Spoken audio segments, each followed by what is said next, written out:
Welcome back, everyone. We're diving into a true classic today, Stephen Covey's The 7 Habits of Highly Effective People. It's one of those books that just keeps on giving, you know? Absolutely. I mean, this book has been around for decades, and it's still so relevant. It's Uh-huh. not about those flashy quick fixes, but like exploring those deeper, timeless principles for living a more fulfilling life, personally and professionally. Right, and that's really what makes Covey's work so powerful. Yeah. He wasn't just some self-help guru. He was immersed in, like, years of research on management and organizational theory, and he was really interested in those underlying principles that drive effectiveness, not just, the surface-level techniques. Yeah, it's like he was searching for the root system of success, not just like trimming the branches. And you know what really struck me? How Covey starts off by challenging like how we see the world in the first place. That whole concept of Oh, paradigms. yeah. Paradigms are essential to Covey's framework. He argues that, essentially, our paradigms, those deeply ingrained perceptions that we have, act like lenses that shape our reality. It's like we're looking through like a specific filter, Yeah. and we might not even realize it, right? Exactly. It's like that famous optical illusion in the book, Oh. the old woman and the young woman. Oh, yeah, the one where you can only see one or the other, but not both at the same time. Man, that's a mind bender. I always see the old woman first, by the way. Really. I see the young woman first, which, kind of proves Covey's point, right? Like, even with something as straightforward as a simple image, our perceptions can be totally subjective. Exactly. And it makes you think, like, how much are we missing in our everyday lives because we're stuck seeing things through a limited lens? And that's where Covey's whole idea of paradigm shifts comes in, right? Right. Like, if we're stuck seeing only the old woman in a given situation, we might miss crucial details, opportunities, possibilities. So Covey's like really encouraging us to be open to challenging our assumptions and making those paradigm shifts to unlock real growth. It's like we got to break free from those mental boxes, right? And okay, so how does this all connect to Covey's ideas about the character ethic versus the personality ethic? I mean, that distinction always kind of blew my mind when I first encountered it. Yeah, it's super fundamental to his whole approach. So the personality ethic, he says, that focuses on like outward techniques and appearances. Think like charisma, positive thinking, those kind of things. Right, it's like putting on a good show, right? But maybe not addressing those deeper issues. Exactly. It's like slapping a Band-Aid on a deeper wound. And Covey argues that the character ethic, now that's where the real magic happens.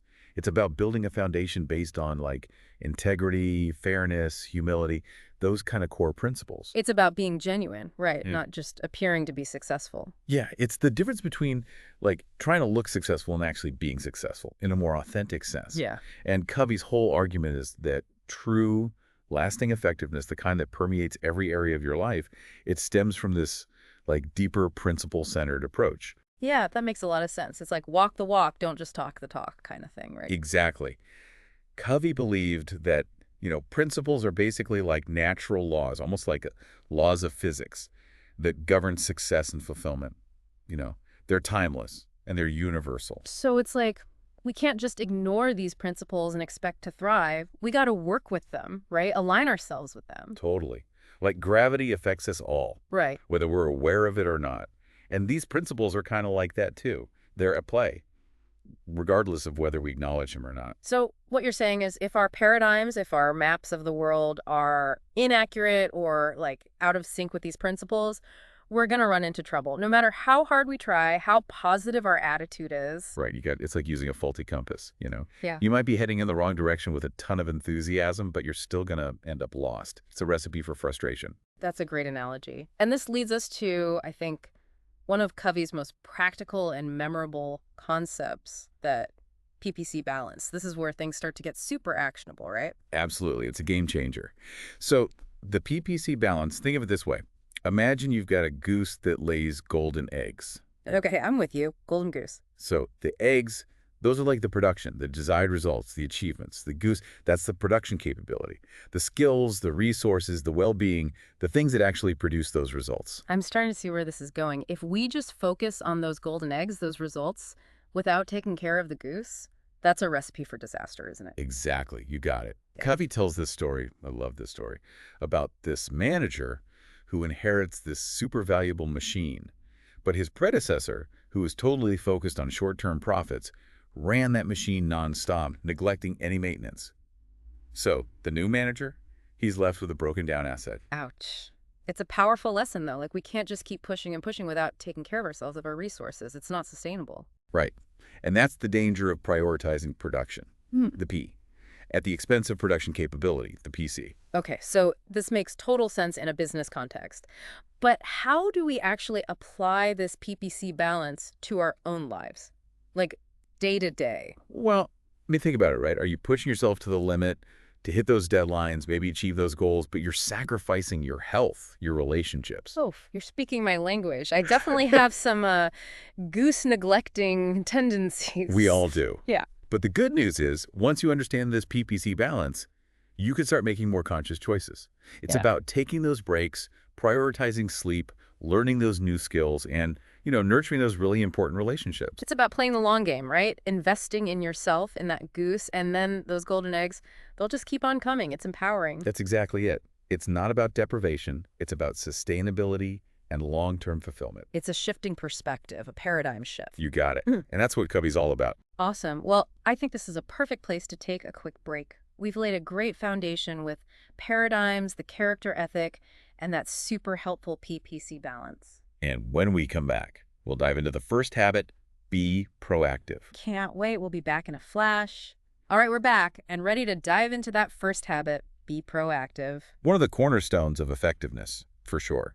It's more than just like taking initiative, though, right? Right, it's deeper than that, isn't it? It's about recognizing, that power we all have, that power to choose our response, regardless of what's happening around us. Oh, I like that. It's like we have more control than we often realize, right? Exactly. And this is where, Viktor Frankl's work is so powerful. A psychologist survived the Holocaust. His message, profoundly inspiring. Yeah. Even in the face of, truly unimaginable suffering, he found that we humans have that ultimate freedom, the freedom to choose our attitude. Wow, that's powerful. It's like even in the darkest of circumstances, we still have that power to choose. Exactly. That's the essence of proactivity. And Covey, he takes this idea and expands on it with those circles. Yeah. Right. Remember those? I got the circle of influence and the circle of concern. Right. So the circle of concern, it's all those things that we worry about, but we don't have much control over. The weather, the economy, other people's choices, things like that. Stuff we can stress about but can't really do much about, right? Exactly. Yeah. Now, the circle of influence, that's where the good stuff is.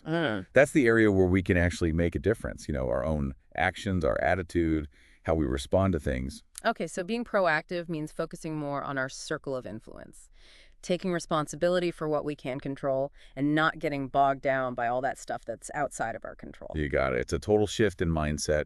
And, sometimes a simple way to become more proactive is just being mindful of the language we use. Oh, like that whole I have to versus I choose to thing? That's a classic. It really can make a difference. Because that reactive language, the I have to, that keeps us stuck, in that victim mentality.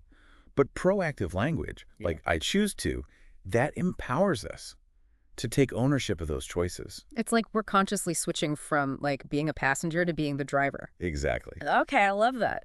So we've got this foundation of proactivity. Now, how does that lead us to habit 2? Begin with the end in mind. I mean, for me, this habit always makes me think about like vision and purpose, that big picture stuff. Oh, yeah, it's a powerful one. Because it's all about like living intentionally, not just, reacting to whatever life throws at you. Covey asks us to do something pretty interesting. Imagine our own funeral. Oh, wow. Yeah, I remember that exercise. It's pretty intense, but really thought-provoking too. Right. Not in a morbid way, but it helps us get clear. What do we really want to be remembered for? It forces you to think about those big questions, right? Like, what kind of legacy do you want to leave behind? What kind of impact do you want to make? Exactly. It helps us define that end that we have in mind. Those values we want to embody, the contributions we want to make, and then we can kind of work backward from that vision. I see. So it's like creating a roadmap for our lives, but not a rigid one, right? More like setting a clear direction. Right. And, this is where Covey's idea, the two creations, comes in. The idea that everything is created twice. First mentally, then physically. Okay, like what do you mean by that? Well, like building a house. Right. First, you create that blueprint. Then you start laying the bricks. You don't just start randomly putting up walls. Okay, so our lives are kind of like ongoing construction projects. And that blueprint, that's our vision. And by clarifying that vision, we can make choices that create a more solid and ultimately more fulfilling life, right? You got it. And this naturally leads us to the importance of that personal mission statement? Okay, I gotta admit, I used to think those mission statements were kind of cheesy. But I've come around for sure. Now I see them as such a powerful tool to make sure that what we're doing actually aligns with our values. It's like that inner compass, right? To guide us through all those twists and turns of life.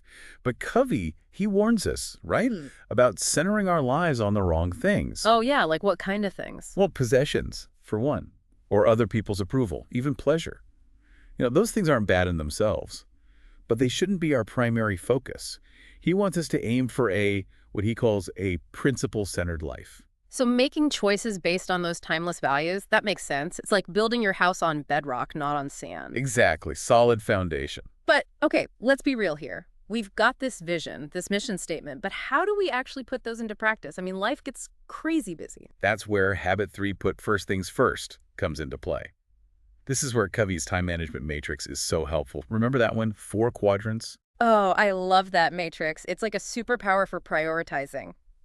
Okay, remind me about those quadrants. All right, so we've got urgent and important, right? Quadrant 1. That's all about those fires we got to put out. The crises, the deadlines. Okay, yeah, we all have those. Right. But the key is making sure that Quadrant 1 doesn't take over our whole lives. Hmm.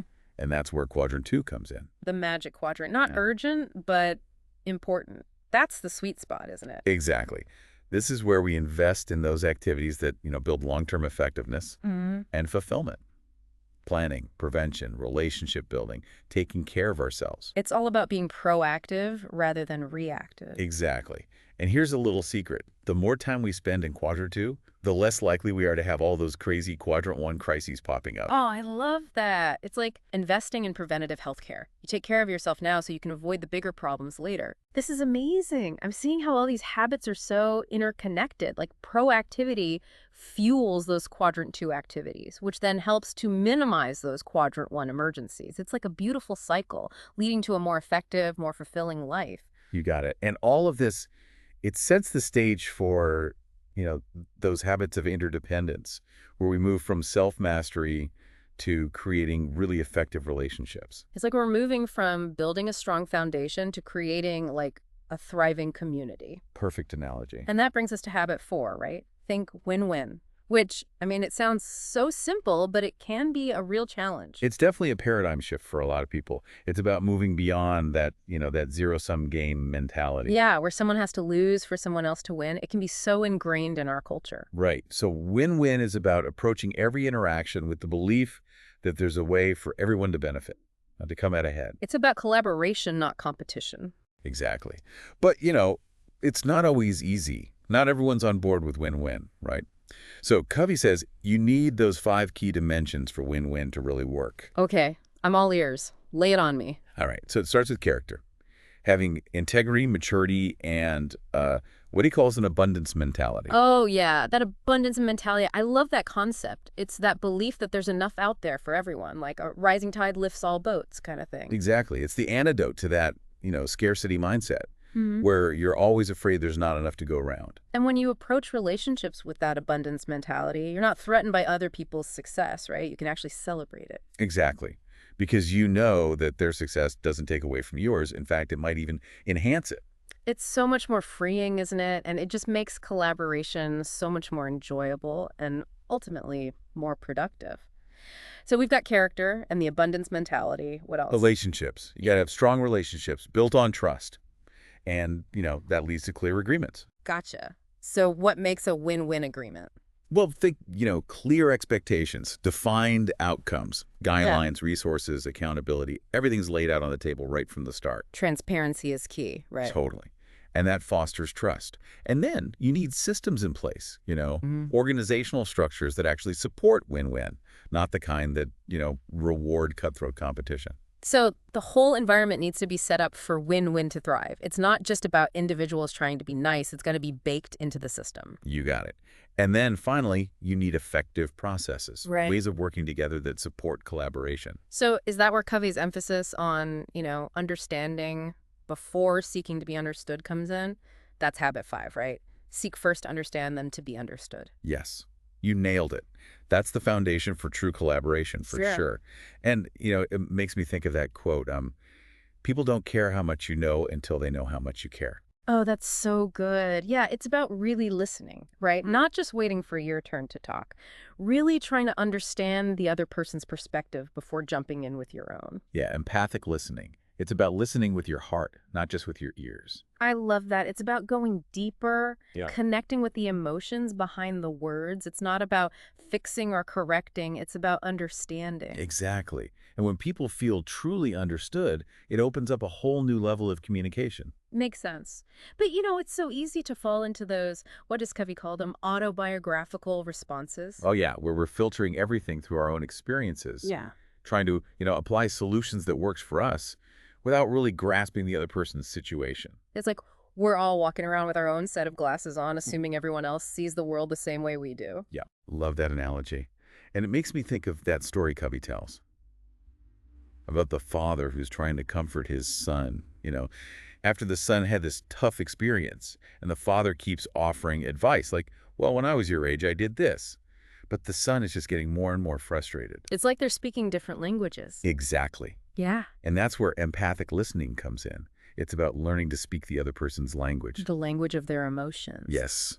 And that bridge of understanding, it leads to habit 6, synergize, where the magic happens, really. Oh, yes, synergy. The whole is greater than the sum of its parts, right? Exactly. It's that power of like collective creativity, problem solving. I always think of that saying, none of us is as smart as all of us. Love it.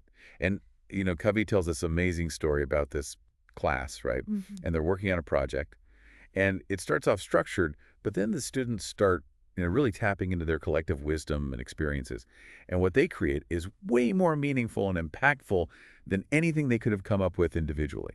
It's like they unlocked this hidden potential, this creative force that goes way beyond individual limitations. That's synergy in action. Yeah. And it's about valuing those differences, respecting those diverse perspectives, really understanding that we can achieve so much more when we work together. And I'm sensing that abundance mentality again. It's that belief that one person's success doesn't diminish another's. It actually creates space for more success for everyone. Absolutely. It's the perfect foundation for synergy because you're not threatened by other people's brilliance. You welcome it. Okay, this is so inspiring. But how do we actually cultivate the synergy? Like, what are some practical steps? Well, first and foremost, you got to have trust. People need to feel safe to express those ideas, even if they're different or unconventional. So empathic listening is huge here. It's about creating that safe space where everyone feels heard and respected, even if their perspectives don't align perfectly with our own. Exactly. And then it takes a willingness to be influenced, to be open to new possibilities, Yeah. and to, challenge your own assumptions. Synergy comes from those moments where we see something in a completely new light because someone else offered a different perspective. That's the beauty of it. We're all pieces of a puzzle. And when we come together with open minds and hearts, we create something truly beautiful. It's a reminder that we're not meant to go it alone, right? We're meant to connect, to collaborate, to create together. Well said. And to do all that effectively, to keep that momentum going, we got to make sure we're taking care of ourselves, renewing those energies and resources. And that brings us to that final but essential habit, sharpen the saw.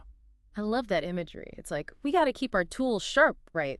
Physically, spiritually, mentally, and socially and emotionally. Exactly. And this was often neglected, because it's not about achieving something outside of ourselves. It's about investing in ourselves. But it's absolutely essential. It's like Covey saying, we can't pour from an empty cup. We have to take care of ourselves so that we can show up fully for others. You got it. And it's a continuous process, just like any tool. It needs regular maintenance. Or it gets dull. It makes me think of that story.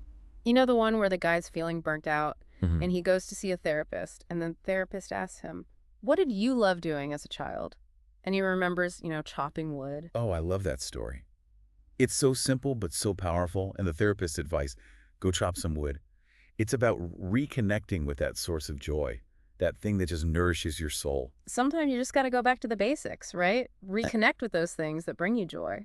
And Covey, he emphasizes that, neglecting any one dimension of our being affects all the others. If you're physically exhausted, your mental clarity takes a hit. If you're spiritually depleted, it impacts your relationships. Yeah, it's all connected. Each part needs to be functioning well for the whole system to work smoothly. Exactly. One thing I've always loved about the Seven Habits is how Covey weaves in his own personal stories and anecdotes. Oh, absolutely. He's so relatable. It's not just like theory, it's lived experience.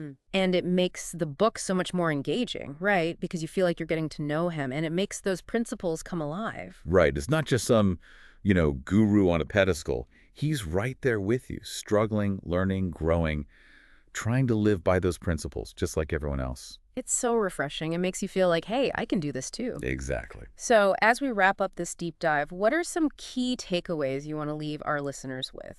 What are those nuggets of wisdom that you hope will, stick with them? Well, I think, most importantly, effectiveness is not about shortcuts. It's about aligning yourself with those principles. Yeah. Building that foundation, that principle-centered paradigm. So it's like that inner compass we were talking about. It guides you even Oh. when things get tough. Yes. And I hope people remember to invest in their goose, through self-renewal. Take care of yourself physically, spiritually, mentally, socially, emotionally. Yeah, self-care is not selfish. It's absolutely essential for living a fulfilling and effective life. Absolutely. And, the 7 habits, they're not a destination. It's a journey. It's a process of continuous growth. It's about progress, not perfection. Right. You got it. And we're all in this together. Beautifully said.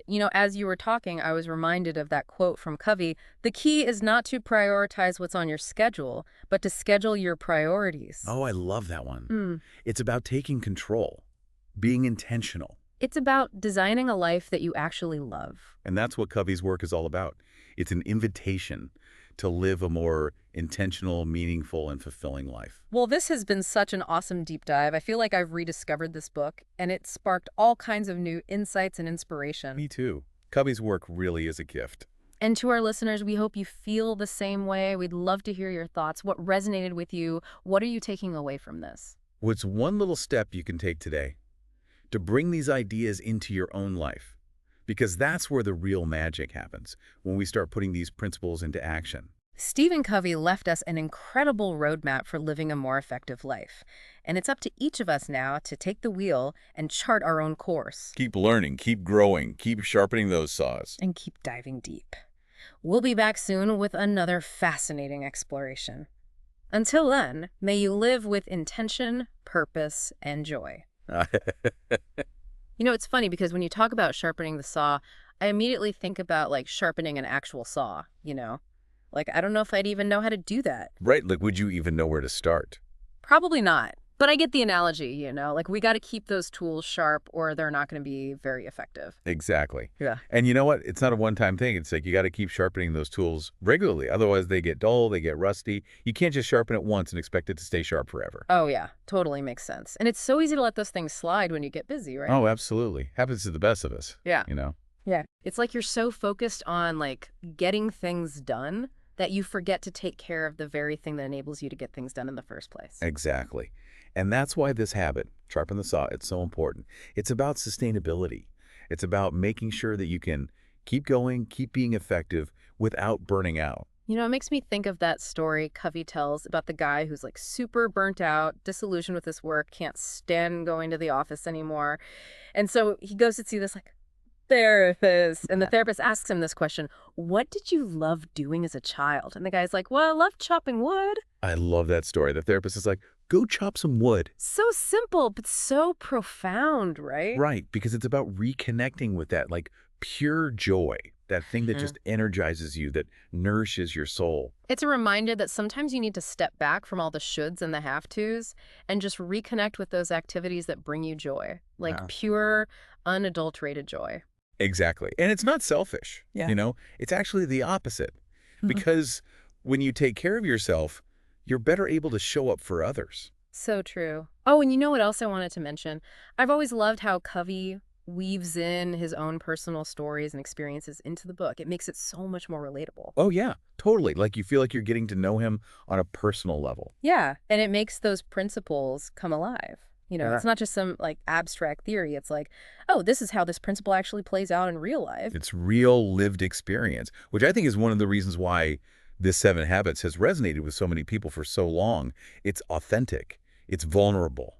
Yeah, you feel like he's right there with you. He doesn't have it all figured out. He's just trying his best to live by these principles, just like everybody else. Right. Which is super encouraging because it makes it feel like, Okay, maybe I can do this too. So as we kind of wrap up this deep dive here, what are some like key takeaways you'd want to leave our listeners with? What are those nuggets of wisdom that you hope will stick with them? Well, I think the most important thing is remembering that, effectiveness, it's not about shortcuts. It's about aligning yourself with those principles, like Yeah. we've been talking about. Yeah. Building that principle-centered paradigm Yeah. that guides your choices and actions. It's that foundation, that inner compass. Exactly. And then remembering to invest in your goose, Mm-hmm. that production capability. Through self-renewal, all those dimensions, physical, spiritual, mental, social, emotional. Because self-care is not selfish. It's the most generous thing you can do for yourself and for the people around you. Absolutely. And, the 7 habits, they're not a destination. It's a journey. It's an ongoing process. Yeah. Progress over perfection. Right, exactly. And we're all in this together. As you were saying that, I was reminded of that quote from Covey. The key is not to prioritize what's on your schedule, but to schedule your priorities. Oh, yeah. That's a good one. So powerful. It's about taking control of your life, right? Making choices that reflect what's truly important to you. Exactly.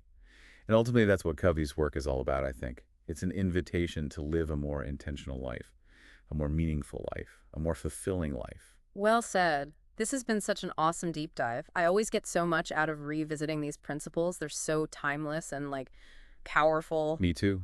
Always a great reminder. And to our listeners, thank you so much for joining us on this deep dive. We hope you got a lot out of it as well. We'd love to hear your thoughts. What resonated with you? What are you taking away from this exploration? What's one small step you can take today, this week, to bring these ideas into your life? Stephen Covey gave us such a wonderful roadmap for living a more effective and fulfilling life. Now it's up to us to take the wheel. Keep learning, keep growing, keep sharpening those saws, and keep diving deep with us. We'll be back soon with another fascinating exploration. Until then, live with intention, purpose, and joy.